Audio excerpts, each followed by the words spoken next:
Comment reconnaître et se libérer de ces blessures émotionnelles pour en finir avec l'auto-sabotage et devenir son meilleur allié?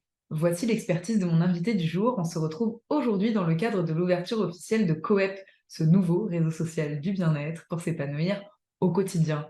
Je suis Maureen Béillard, la fondatrice de ce réseau, et à l'occasion de l'ouverture officielle, je vous propose de partir ensemble à la découverte des acteurs du secteur CEP, le secteur des services au bien-être et à l'épanouissement de la personne, en commençant par les plus grands leaders francophones du secteur.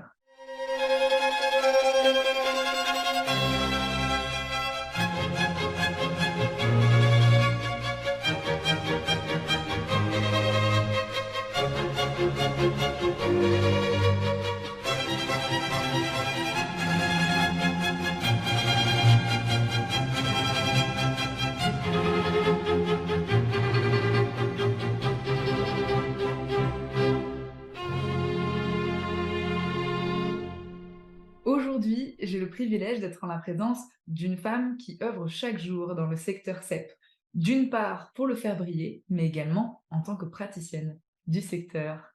Elle est l'auteure de deux ouvrages et d'un jeu de cartes intitulé Guérir ses blessures émotionnelles et encore Vous êtes votre pire ennemi. En 2009, avec ses amis, elle crée l'association Terre de Conscience, à travers laquelle il donne des conférences, des ateliers, des thérapies à Paris et en Amérique latine.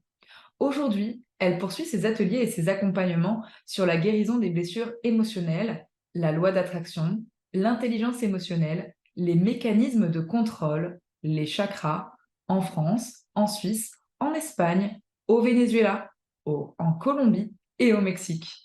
Elle continue de donner des conférences, notamment à travers un sommet dont elle est la créatrice et qui existe depuis 11 ans. Il s'agit du sommet de la conscience et de Anna Sandrea. Bonjour Anna, merci d'avoir accepté cette interview aujourd'hui. Bonjour Maureen et merci pour cette belle présentation.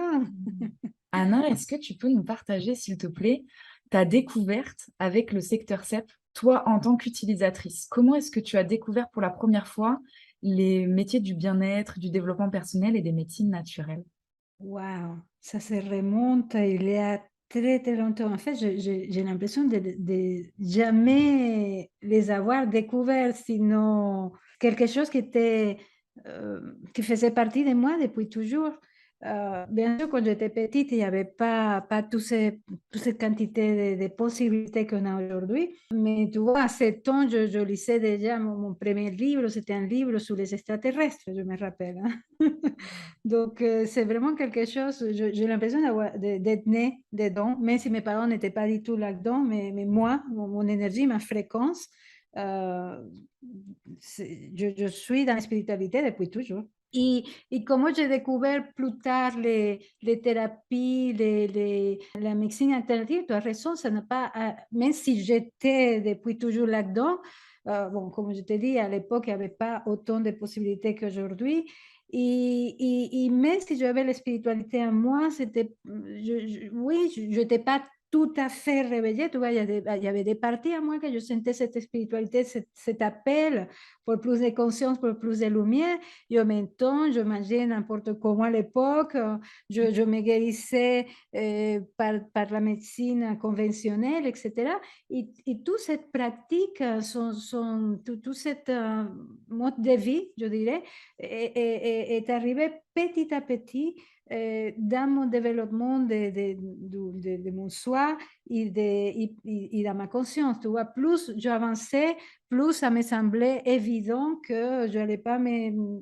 Voilà, si j'avais un problème physique, j'allais dans la médecine alternative. Si j'avais un problème de cœur, bah, c'était avec un thérapeute que j'avais envie de me consulter. Donc, voilà, c'était au fur et à mesure de mon développement et de l'expansion de ma conscience, on peut dire. Donc toi, tu es une grande cliente en fait de ce secteur. Tu as toi-même consulté des thérapeutes, des médecins en médecine naturelle. Ah, je ne pourrais pas dire combien de personnes j'ai consulté.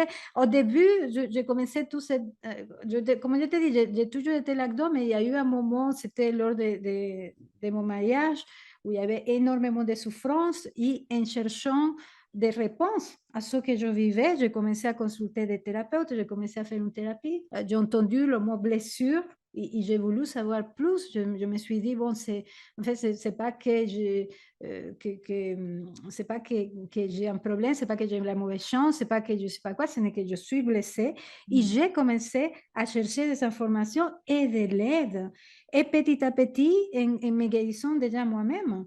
Un jour, je suis devenue thérapeute, mais oui, j'ai consulté, je continue à consulter des thérapeutes, même aujourd'hui, même si je suis thérapeute moi-même, je pense que ça ne doit pas jamais s'arrêter, honnêtement. Je crois qu'on a besoin d'aide, même si on est thérapeute, et surtout si on est thérapeute, parce que nous avons...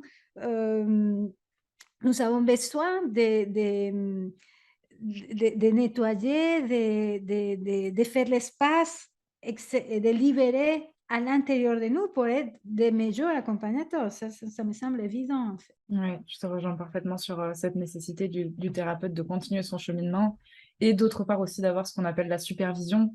c'est-à-dire le fait de pouvoir, parler des cas de ses patients et à une autre personne qui n'est pas impliquée pour pouvoir, accompagner au mieux ses clients, ses patients. Il y a la supervision, c'est intéressant, mais honnêtement, moi, ce que je crois que c'est le plus intéressant, c'est continuer ce travail, cet accueil de soi-même. Je crois que ça, en tout cas, moi, comme je le vis, c'est que c'est un chemin et que ça ne s'arrête jamais. Et qu'au début, peut-être on le fait parce qu'il y a la souffrance, parce qu'il y a des parties bloquées en nous, parce que voilà, on n'arrive pas à certaines choses. C'était ma, c'était ça qui a fait que j'ai commencé à consulter. Mais aujourd'hui, je considère que je suis plus dans cette souffrance. Mais et en même temps, je me suis rendu compte que la souffrance, c'est comme sortir de la souffrance, c'est comme le minimum syndical. Mmh. OK, et qui suis-je une fois que je ne suis plus dans la souffrance? Et c'est là où ça commence à être extrêmement intéressant, extrêmement riche, parce que notre véritable nature, qui nous sommes véritablement, sort. Et moi, je croyais honnêtement que je me connaissais quand j'avais 25 ans, 30 ans, je ne sais plus. Et je pensais que je me connaissais, mais en fait, je connaissais mon moi blessé. Je connaissais mon moi plein de peur, plein de croyances. Et j'ai eu besoin presque de faire de me reconnaître, de faire connaissance à nouveau avec moi, parce que dans tout ce processus, honnêtement, quand je me compare à celle que j'étais il y a quelques années, ben, je ne me reconnais plus.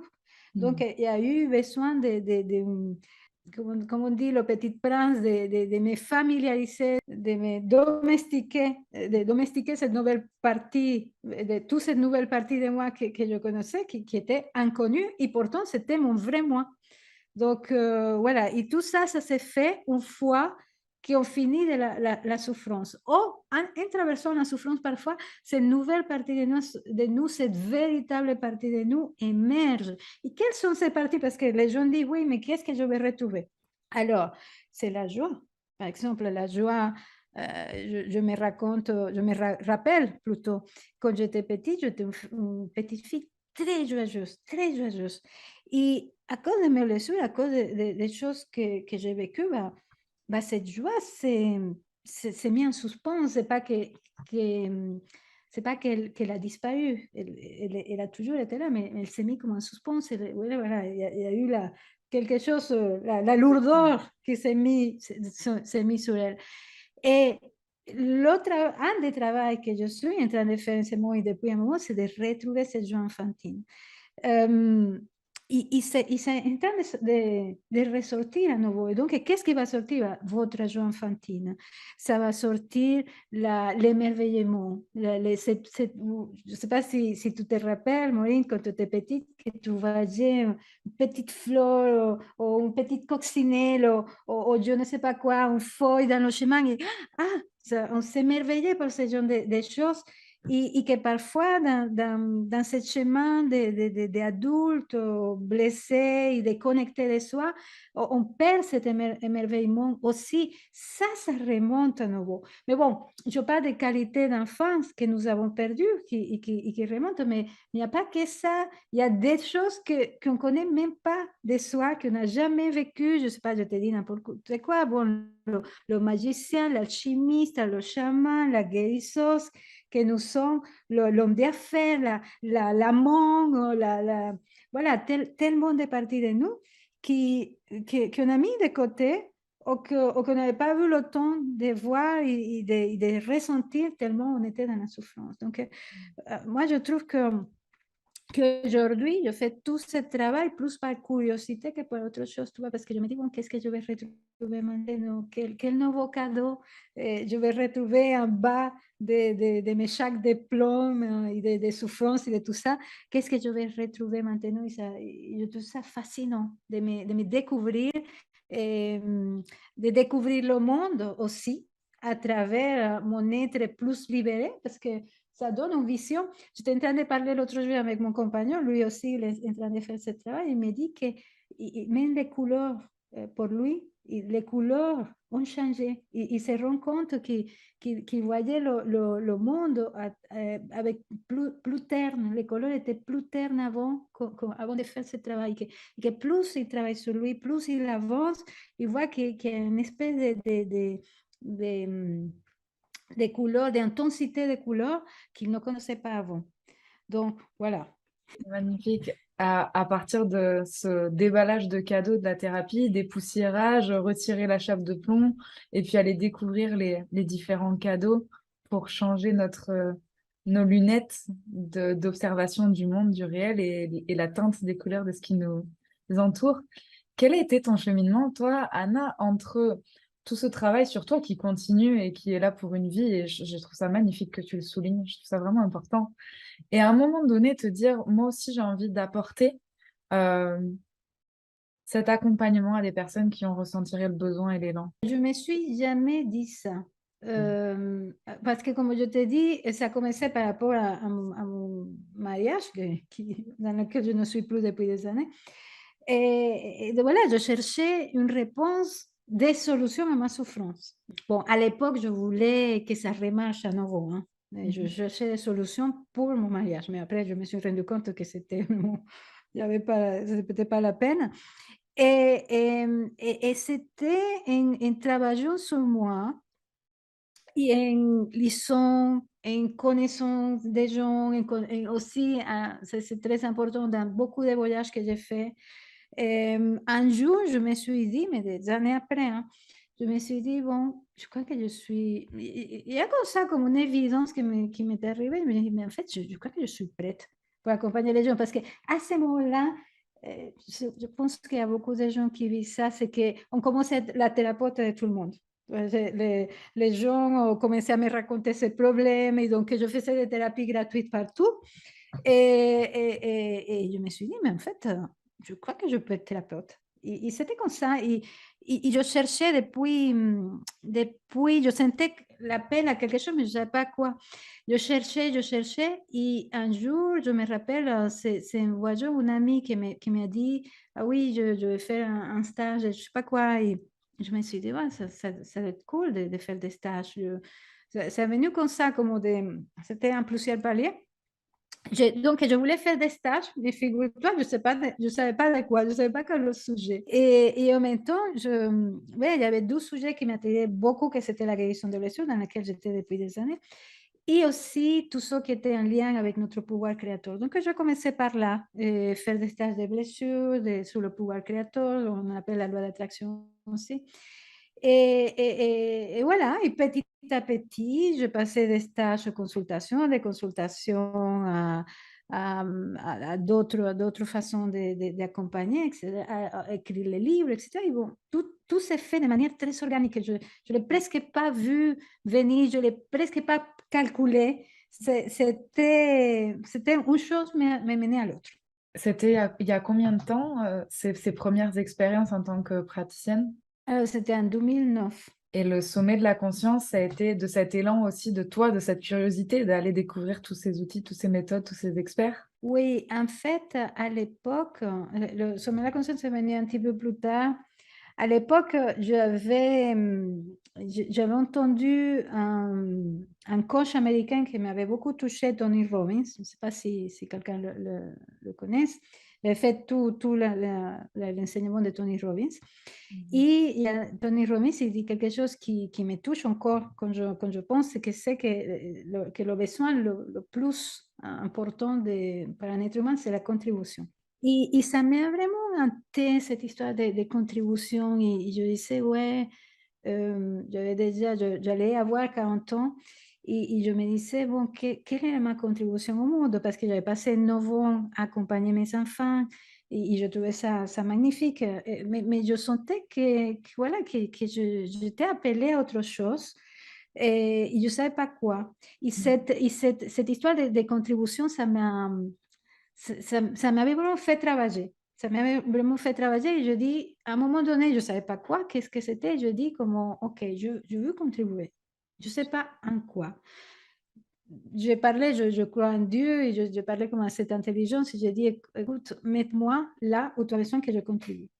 Et petit à petit, bah, l'idée du sommet, je me rappelle plus comment ça s'est fait. Et oui, j'ai vu, je crois que, j'ai vu, quelque chose qui ressemblait beaucoup aux États-Unis, quelque chose qui s'appelait un peu c'était pas sommet, c'était un congrès sur quelque chose. Je me suis dit: «Oui, je peux faire quelque chose», mais dans le sujet de la conscience et c'est comme ça que ça a commencé. Pour moi, c'était l'un des contributions qui m'a mené à créer le sommet. C'était vraiment ça qui m'a appelé. Et aussi, c'est qu'à l'époque, je me disais que voilà, que je voulais rencontrer des personnes qui m'inspirent, je voulais rencontrer des gens qui ont une vibration particulière parce que je sais, je voulais me nourrir de ça. Et c'était cette envie de rencontrer des gens extraordinaires, des gens qui ont réalisé des choses, des gens qui ont un enseignement particulier qui m'a vraiment poussé à créer le sommet. Ma contribution et l'idée de contribution et aussi l'idée de rencontrer ces êtres merveilleux que je rencontre depuis des années. Magnifique et donc le faire rencontrer aussi parce que grâce au sommet, je crois qu'on est très nombreux à avoir découvert aussi des coachs, des conférenciers, des personnes qu'on ne connaissait pas nécessairement et qu'on a pu suivre par la suite. Oui, mais honnêtement, la première, je l'ai vu, la première motivation, c'était déjà de les rencontrer moi, parce que j'avais lu à l'époque que quand on rencontre quelqu'un qui t'inspire, c'est une partie de toi que tu vois bien sûr dans cette personne et que cette partie de toi, dans la présence de cette personne, peut s'éveiller, si on peut dire. Non. Et Mmh. moi, je voulais ça, parce que je me suis dit, bon, je voulais rencontrer ces gens qui m'inspirent pour que des parties de moi soient réveillées ou éveillées. Ouais. Et bien sûr, les partager avec les autres, les gens qui m'inspiraient à moi. Mais honnêtement, en principe, j'avoue que c'était tout à fait personnel et que par la suite, je fais profiter les autres de cette envie de rencontrer des gens qui m'inspirent. Magnifique et donc ça a éveillé des parties de toi de rencontrer ces personnes inspirantes? Ah, mais énormément. Je ne pourrais pas te dire, quand je pense qui j'étais, celle que j'étais au début du sommet, bah, le sommet m'a transformée, mais à plein niveau. La rencontre de cette personne m'a beaucoup apporté, bien sûr, mais je crois que ce qui m'a apporté le plus, pardon, c'était, je n'imaginais pas qu'est-ce que c'était de faire de faire un projet comme le sommet de la conscience, qui a plusieurs volets, mais ça demandait beaucoup de ressources à moi, de bouger beaucoup de ressources. Par exemple, je me rends compte qu'au début, j'avais beaucoup d'innocence et d'ignorance même sur plein de domaines que j'ai eu besoin d'apprendre et que si je n'avais pas appris, le sommet de la conscience ne serait pas là. Je te donne un exemple. À l'époque, j'avais un associé que lui s'en chargeait de toute la partie affaires, administratives. Voilà, moi, je voulais juste m'occuper des interviews, de la partie spirituelle, de la partie créative, de la partie ça. Et tout le reste, je le laissais à lui parce que Mmh. ça ne m'intéressait pas du tout. Et honnêtement, si il n'était pas là, que c'était un peu la partie terre de l'histoire, Mmh. et le sommet ne serait pas là. Oui, il y avait toute cette inspiration et toute cette énergie que je créais avec ma partie, mais sa partie était aussi importante que la mienne. Et j'ai eu besoin d'apprendre ça. Tu vois, j'ai eu besoin d'apprendre ça. Et dans le développement personnel et la spiritualité, il y a parfois beaucoup de déconnexion de toute cette partie Mmh. qui est très terre, mais et qui on pense que qu'on fait une facture, ou qu'on on fait affaire, ah, bah, ça, c'est pas spirituel. En fait, c'est super spirituel. Et surtout, ça, on peut le faire à différents niveaux de conscience. Quelqu'un qui, par exemple, a du mal à être ancré à la terre, qui est perché, qui est un petit peu là, bah, faites l'administratif de votre, si vous avez un affaire, faites l'administratif parce que ça va vous connecter à terre. Mmh. C'est très thérapeutique, hein. Mmh. Au contraire, quelqu'un qui est trop administratif, voilà, va aller là-haut, méditer, marcher pieds nus dans la forêt, jouer au tambour, je ne sais pas, faites des choses comme ça. Mais honnêtement, euh, vous, le sommet, les différents volets m'ont énormément aidé, ils m'ont guéri de beaucoup de croyances, de beaucoup de mémoires que je portais et que sans avoir fait tout ce travail, je ne sais pas si le sommet sera encore là. Donc, Mmh. voilà. Les croyances, les mémoires, les blessures, l'autosabotage, c'est vraiment ta spécialité, Anna. C'est Mm. c'est l'endroit où tu as développé ton expertise. Est-ce que tu peux nous parler un petit peu de cette expertise, s'il te plaît? Oui, la libération émotionnelle. Mmh. En fait, euh, tout part, la première chose, c'est la peur. OK? Nous arrivons à cette planète, ou en tant qu'âme déjà, et nous portons des peurs qui sont très métaphysiques, hein. Et je ne sais pas si ton public s'intéresse à ce genre de choses, mais voilà, ces peurs sont très anciennes, si je peux dire, hein. Et donc, et la première peur que nous portons, c'est la peur de la vie, hein. T'imagines une âme qui arrive à cette planète d'incarnation, c'est quelque chose qui peut être très impressionnant, si on peut dire, Mmh mh. pour une âme. Donc, cette peur de la vie va développer, va se vivre à travers différentes expériences qui vont créer les blessures. Est-ce que c'est une peur de la vie consciente ou est-ce qu'on parle là de la petite enfance? Non, on parle vraiment de quelque chose d'inconscient, hein, OK. que nous portons, c'est comme un port que nous partageons presque tous et et après, bon, je ne veux pas rentrer dans des histoires métaphysiques, dans des choses plus terre à terre que les gens peuvent comprendre, que c'est entre zéro, entre vraiment la conception et Mmh. 7 ans, et nous sommes comme des éponges, ok?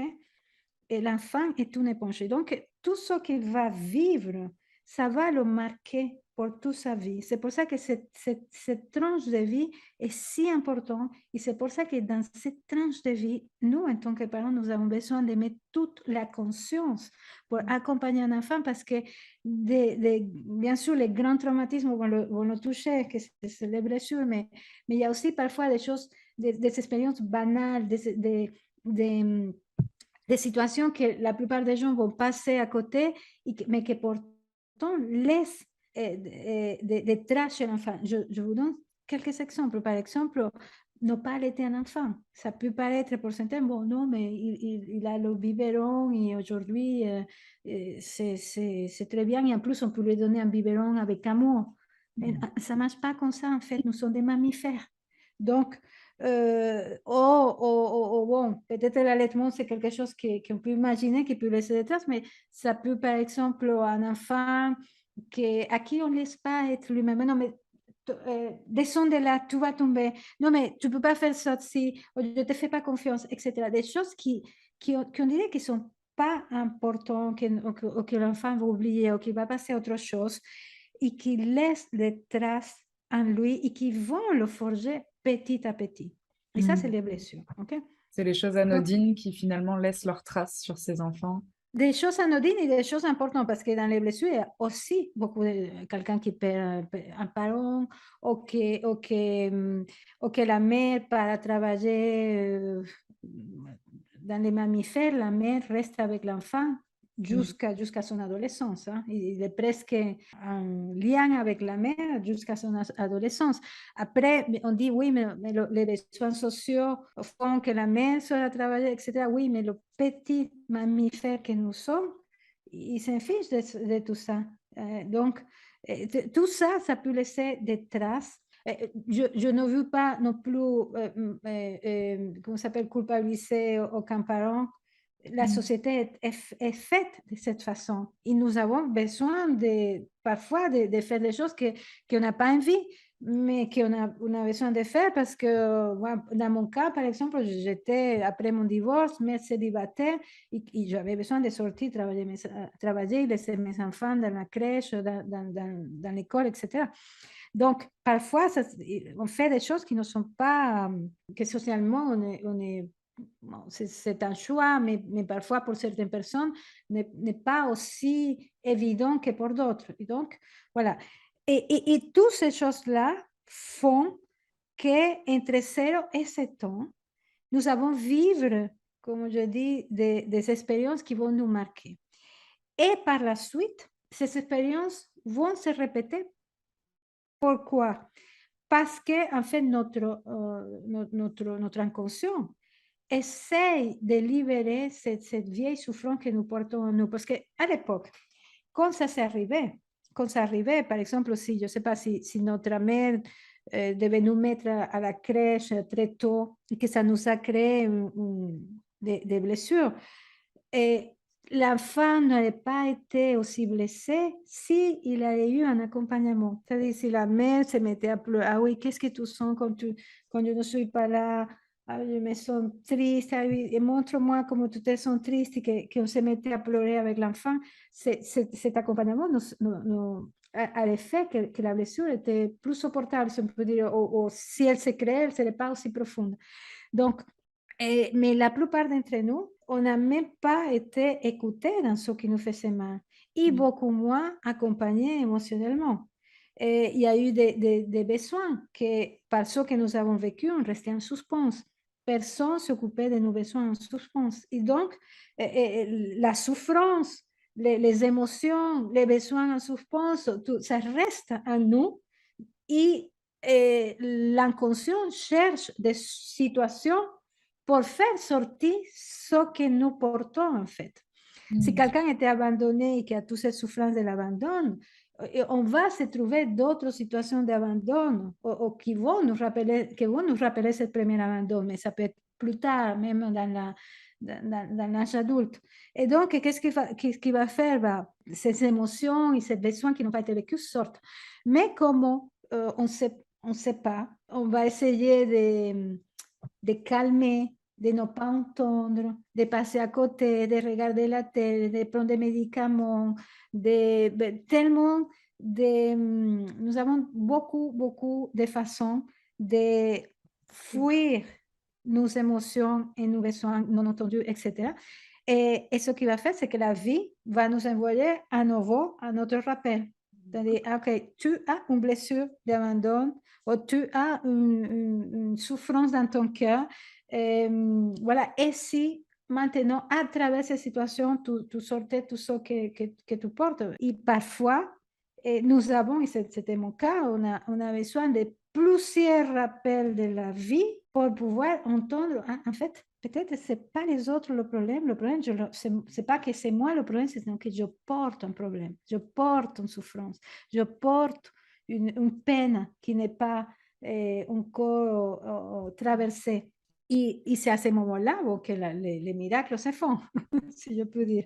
C'est à ce moment-là qu'on se connecte avec soi, c'est à ce moment-là qu'il y a les réveils, c'est à ce moment-là voilà, qui notre âme agisse, etc. Donc, voilà, c'est ça mon travail, c'est-à-dire d'aller voir quels sont ces traumatismes, quelles sont ces blessures, quelles sont ces expériences banales parfois que nous avons vécues, qui ont laissé des traces en nous et que nous sommes parfois en train de répéter à travers différentes situations qui créent beaucoup de souffrance et que parfois souffrance qui est même, je dirais pas nécessaire parce qu'aucune souffrance est nécessaire parce que la souffrance, c'est ça, la souffrance, c'est ça qui va nous amener à dire, bon, où il y a le problème et où il y a la solution. Et à ce niveau, la souffrance est intéressante. Et mon travail aussi, c'est sortir, chercher des voies pour que cette souffrance s'exprime et que cette souffrance passe à être un blocage, une difficulté, un frein de vie à une ouverture, une opportunité, un élan même de vie. Un peu comme si, enfant, on avait des blessures, et en fait, Mhm. comme une blessure physique, pour ceux et celles qui nous écoutent et qui sont peut-être pas habitués à entendre ce cheminement thérapeutique, en fait, comme une blessure, et si on n'en prend pas soin au fur et à mesure des années, elle est toujours là et elle est fait toujours mal tant qu'on n'est pas allé venir La la soigner. nettoyer, en prendre soin. Et Ouais. au point que ça peut nous couper, cette douleur, cette souffrance, ça peut nous couper petit à petit de la joie et de toute cette légèreté dont tu parlais au début. Oui, et tu sais, c'est ce que je crois que c'est tragique. Je vois, c'est qu'il y a des personnes, je te donne un exemple, deux personnes qui sont en couple, que peut-être elles s'aiment, il y a de l'attirance physique, il y a vraiment une compatibilité, Mm. mais à cause des blessures que chacun porte, ben, on ne va pas s'entendre. Et parfois, on va même juste à la séparation, alors que c'est une relation qui aurait pu nous donner, qui aurait pu se vivre beaucoup plus longtemps, beaucoup plus profondément, qui aurait pu créer beaucoup de bonheur, etc. Et on va couper des relations, on va se couper de personnes parce que il y a des blessures, on ne sait pas quoi faire avec nos blessures, on croit, et même on ne se rend même pas compte qu'on est blessé. On Et croit que c'est... souvent, ce qu'on va faire, c'est projeter sur l'autre. Ouais. Et non, mais c'est que lui, il a telle chose. Non, mais c'est que lui ne m'aime pas. Non, mais c'est que lui ne me donne pas telle chose. Mm. Pour un jour, se rend compte en fait que nous sommes en train de, en face d'un miroir et que cette personne me rappelle la blessure que j'ai vécue avec ma mère, avec mon père, que je n'ai pas encore accueilli, traversé, guéri, libéré, etc. Et cela peut créer énormément de souffrance, énormément. Cet week-end, j'étais dans un stage bon, je ne vais pas donner plus d'informations, mais j'étais dans un stage où il y avait un couple qui je voyais qui s'aimait beaucoup. Mais quand il faisait des partages, j'entendais des blessures. Tu vois, c'était non parce que elle et lui, non, c'est parce que elle disait non parce que lui, etc. Chacun se renvoyait la balle et en même temps, c'était très douloureux pour moi parce que c'était pas moi l'intervenant. Euh, je me disais, bon, peut-être ils vont se séparer alors que je ressens tellement d'amour, tellement de désir. On voyait qu'ils étaient vraiment attirés l'un pour l'autre, mais qu'il y avait des blessures, il y avait un nœud émotionnel, un nœud de blessures qui était là. Il ne le travaillait pas. Je me disais, c'est dommage parce que on ressent toute la beauté de la relation que parfois ne peut pas être vécue à cause de tous ces mécanismes que nous portons. Et donc ces blessures, ces nœuds, en fait, on peut les réparer. Ah, mais On c'est peut ça venir la bonne agir nouvelle. dessus. C'est ça la bonne nouvelle. C'est que oui, nous avons été blessés. Et nous sommes tous blessés. Hein. Il n'y a Mm. personne, parce que non, mais ça, c'est les personnes qui ont souffert, je ne sais pas, des maltraitances extrêmes pour la part de ses parents. Nous sommes tous blessés et nous pouvons tous nous libérer aussi. Et parfois, tu sais, ça fait peur, parce que certaines personnes disent, ah non, mais ça, c'est aller remuer le passé, et c'est très douloureux, etc. Moi, ce que je trouve douloureux, c'est de porter ça dans notre cœur depuis des années et des années et de se créer des situations et de la souffrance de plus en plus pendant des années, alors que parfois, en une science, on peut se libérer de beaucoup de choses. Et que, bon, et parfois, il faut, selon la blessure, il faut plus de temps.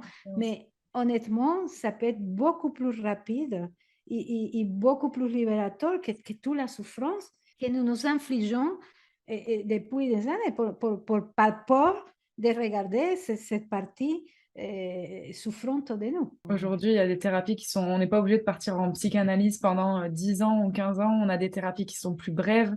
Il y a des outils qui existent, il y a des gens qui travaillent sur ces protocoles, qui continuent à travailler chaque jour pour essayer de trouver des clés, des moyens de venir, nettoyer au plus rapide ces souffrances, se libérer et arrêter de tourner en boucle dans les mêmes schémas et dans les mêmes problématiques. Oui, et nous avons fait thérapeutiquement des bons quantiques, hein.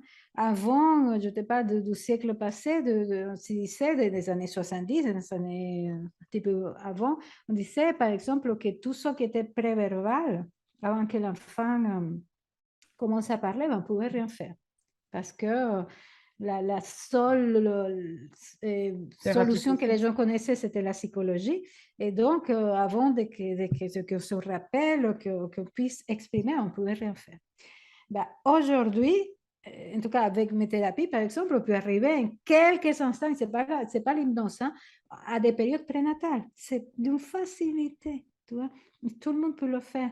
Donc, on a fait des progrès énormes en thérapie. Il y a les types de thérapies que je propose qui sont basées sur les émotions.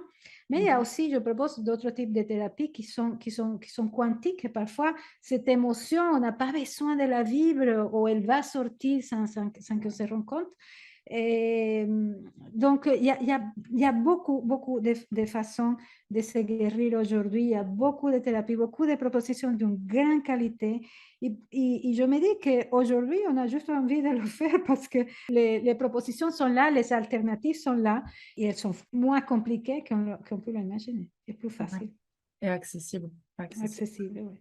Anna, dernière question pour cette interview et pour rebondir sur cette multitude de possibilités de thérapies qui sont à notre disposition. Qu'est-ce que tu aurais envie de dire à ceux et celles qui hésitent peut-être encore à rejoindre Coep ou à aller chercher un thérapeute, une thérapie qui leur parle en fait? Eh ben, je le dirais que, tu vois, j'aime beaucoup l'idée du réseau Mm. parce que, bon, les gens qui sont depuis des années dans le développement personnel, etc., certains ont des réseaux, hein, certaines. Mais je crois que en ce moment, il y a de plus en plus de gens qui se réveillent, de plus en plus de gens qui disent, ah, ok, en fait, c'est que je suis blessée, ou c'est que j'ai des peurs, ou c'est que j'ai des autosabotages, ou des croyances, etc. Et en fait, ils sont un peu perdus, ils ne savent pas où aller, quel thérapeute choisir. Tu vois, quand on commence, ce n'est pas évident. Et même, c'est même pas qu'on commence. Parfois, ce n'est pas évident parce que il t'arrive quelque chose et on ne sait pas aller chercher sur le moment. Ok. Et il y a ça, un réseau de thérapeutes qualifiés, compétents, etc. Il y a aussi que moi, je crois que nous sommes des êtres humains et les êtres humains sont des êtres de communauté. Et nous avons toujours été en communauté. Et justement, je crois qu'un des problèmes que nous avons aujourd'hui, c'est que parfois, il y a beaucoup de gens qui sont seuls, qui sont hors de cette communauté et les gens peuvent arriver, et comme c'est notre nature, la communauté, on peut arriver comme dans cette espèce de folie quand on est tout seul. Et être accompagné, soutenu pour une communauté, c'est extrêmement important. Je vais te donner un exemple. J'ai une cliente qui, voilà, elle a eu un foyer très dysfonctionnel. Et sa mère le disait souvent, ouais, mais tu sais rien, des choses comme ça, terribles. Une des choses qui l'a aidé à guérir, bien sûr, c'était la thérapie, de reprendre confiance en elle. Mais une des choses qui l'a vraiment aidé à guérir, c'est d'être dans une communauté. Mmh. Parce que il y a des gens qui sont dans la même démarche que nous, il y a des gens qui ont plus de conscience que parfois notre famille ou les gens qu'on connaît. Et parfois et souvent, on va trouver des mots soutenants, des personnes qui vont nous faire confiance, dans le sens que qui vont pas nous voir comme quelqu'un de blessé ou qui va mal, etc., sinon qui vont voir un être humain. Et ça, c'est très important dans un chemin de guérison. Et tout ça, on peut le trouver dans une communauté comme celle que tu proposes. Magnifique, merci Anna. Et je crois que c'est effectivement un moyen d'aller venir chercher ceux avec qui on rentre en résonance et le fait de découvrir différents profils à travers des outils qui proposent, comme le sommet de la conscience, qui propose de découvrir différentes approches, différents experts, ou comme Coep qui propose de découvrir aussi différentes publications, différents contenus et différents profils. C'est le meilleur moyen d'aller sentir si à un moment donné on se sent appelé pour aller faire un travail, un véritable travail et se libérer de ses blessures, par exemple, comme ce que tu proposes, toi, Anna. Merci beaucoup d'avoir pris le temps de participer à cette interview. Merci à ceux et celles qui nous écoutent. Si vous n'êtes pas encore inscrit sur le réseau, je vous invite à le faire. Vous allez trouver un lien autour de cette vidéo. Vous retrouverez également un lien vers le site d'Anna Sandrea si vous voulez avoir plus d'informations sur ce qu'elle propose, sur ses livres, sur son jeu de cartes, sur les différents séminaires et stages qu'elle propose. Si vous avez des questions, n'hésitez pas à les poser en commentaire, je me ferai un plaisir d'y répondre. Vous pouvez également liker la vidéo pour la soutenir. Et je vous dis à très bientôt pour une nouvelle vidéo. C'était Maureen. Prenez soin de vous. Coep, le réseau du bien-être pour s'épanouir au quotidien.